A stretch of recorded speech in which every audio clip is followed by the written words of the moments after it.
بسم اللہ الرحمن الرحیم نحمده ونصلی ونسلم علی رسولہ الکریم اما بعد فاعوذ باللہ من الشیطان الرجیم بسم اللہ الرحمن الرحیم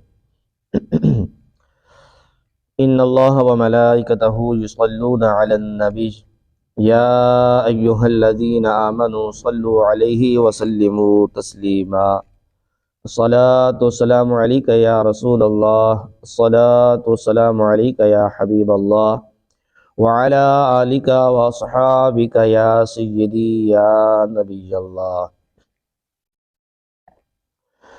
اسلامی تعلیم کا باب دوم ہم پڑھ رہے ہیں۔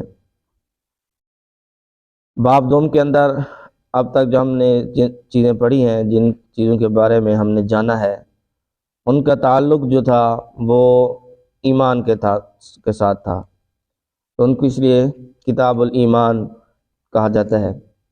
لیکن اب یہاں سے ہم جو جانیں گے اور جس کے بارے میں سنیں گے اور معلومات حاصل کر سکیں گے وہ اعمال کے متعلق ہے۔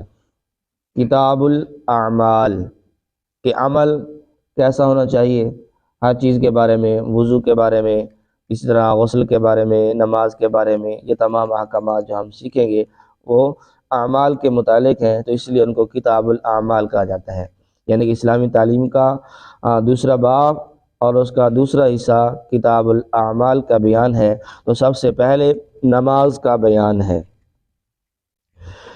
نماز کی پہلی شرط کے متعلق آپ نے سماعت کیا کہ نماز کی جو پہلی شرط ہے کہ بدن کا پاک ہونا، کپڑوں کا پاک ہونا اور جگہ کا پاک ہونا۔ بدن پاک ہونے کا مطلب کیا ہے؟ سوال یہ آتا ہے سامنے کہ بدن پاک ہونے کا مطلب کیا ہے؟ فرماتے ہیں کہ بدن پاک ہونے کا مطلب یہ ہے کہ انسان کا بدن جسم نجاست حقیقیہ اور نجاست حکمیہ سے پاک ہو۔ اس کے جسم پر نہ ہی نجاست حقیقیہ ہو اور نہ ہی نجاست حکمیہ ہو۔ نجاست کی کل کتنی قسمیں ہیں؟ نجاست کی دو قسمیں ہیں، نجاست حقیقیہ اور نجاست حکمیہ۔ نجاست حقیقیہ اور نجاست حکمیہ، یہ دو قسمیں نجاست کی۔ نجاست حقیقیہ کسے کہتے ہیں؟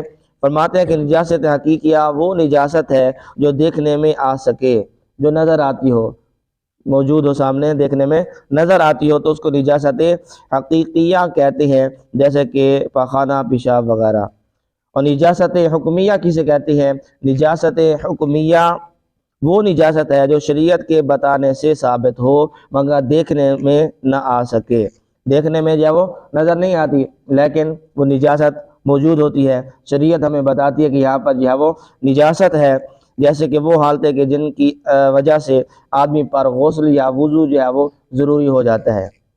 انسان کے اوپر، بندے کے اوپر وضو کرنا ضروری ہو جاتا ہے یا پھر غسل کرنا جو ہے وہ ضروری ہو جاتا ہے۔ تو یہ چیزیں ہوتی ہیں تو جن سے جو ہے وہ چیز سامنے نظر تو نہیں آتی لیکن کیا ہو جاتا ہے، اس سے حکم جو ہے وہ لگ جاتا ہے کہ اب جو ہے وہ وضو ختم ہو گیا یا غسل اس کا جو ہے وہ ختم ہو گیا ہے۔ تو پھر نجاست حکمیہ کی پھر دو قسمیں ہیں، حد سے اصغر اور حد سے اکبر۔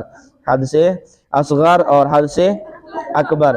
حد سے اصغر بدن کب پاک ہوگا؟ جب آدمی وضو کر لے تو اس کا بدن حد سے اصغر سے پاک ہو جائے گا۔ حد سے اصغر اور حد سے اکبر، جب انسان کا وضو ٹوٹ جائے تو اس کو حد سے اصغر لاحق ہو گئی ہے۔ آپ جب وضو کر لے گا دوبارہ تو حد سے اصغر سے وہ کیا ہو گیا؟ پاک ہو گیا ہے۔ اور اگر انسان پر غسل واجب ہو جائے، غسل فرض ہو جائے تو اب کیا ہے؟ حد سے اکبر اس کے جسم پر ہو چکی ہے لاگو۔ اب کیا ہوگا کہ جب وہ غسل کرے گا، غسل کرنے کے ساتھ پاک ہو جائے گا، تو اب حد سے اکبر سے وہ پاک ہو گیا۔ سمجھ میں آگے بات یہاں تک؟